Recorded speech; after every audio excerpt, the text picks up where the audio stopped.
नमस्कार दोस्तों। आज के हमारे इस वीडियो में हम आपके लिए कार्तिक मास की गणेश जी की कहानी लेकर आए हैं। एक समय की बात है, किसी गांव में एक अंधी बूढ़ी माई रहती थी। वह अपने बेटे और बहू के साथ रहती थी।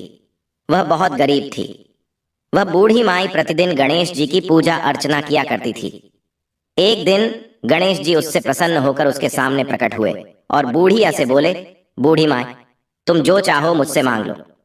बूढ़िया ने कहा, प्रभु, लेकिन मुझे तो मांगना नहीं आता, तो कैसे और क्या मांगू।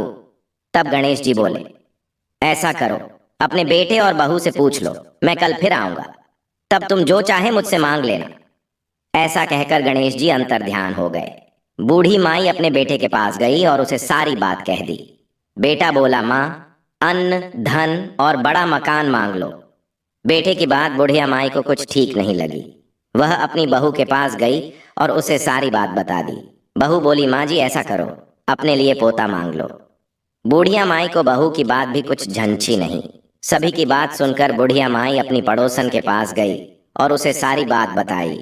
पड़ोसन बोली, अरे बूढ़ी माई, तू क्यों अन्न धन मांगे, तू क्यों पोता मांगे, तू तो खुद के लिए आंखें मांग ले। सभी की बात सुनकर बूढ़ी माई सोच में पड़ गई। अगले दिन वह पूजा करने बैठी तो गणेश जी महाराज उसके सामने प्रकट हुए और बोले, सोच लिया बूढ़ी माई, क्या मांगना है। बुढ़िया माई बोली, प्रभु, मुझे तो मांगना नहीं आता, लेकिन यदि आप देना ही चाहते हो तो मुझे वरदान दो कि मैं अपने महल से घर में अपने पोते को सोने की चम्मच से दूध पीता देख सकूं। बूढ़ी माई की बात सुनकर गणेश जी महाराज बोले, अरे वाह बूढ़ी माई, तूने तो मुझे ठग लिया ना। मांगते हुए भी सब कुछ मांग लिया। अपने बेटे बहू के लिए घर, सोने की चम्मच और पोता मांग लिया और खुद के लिए आंखें मांग ली।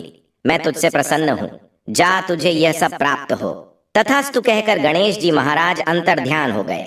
देखते ही देखते बूढ़ी माई की झोपड़ी एक आलीशान महल में बदल गई और उसके अन्न धन, सोने चांदी के भंडार भर गए। बूढ़ी माई की बहू गर्भवती हो गई। कुछ समय बाद उसने एक चांद से बेटे को जन्म दिया। हे गणेश जी महाराज, जैसी कृपा अपनी बूढ़ी माई और उसके परिवार पर करी, वैसे ही इस कथा को कहते सुनते और हुंकारा भरते सब पर करुणा। जय गणेश जी महाराज।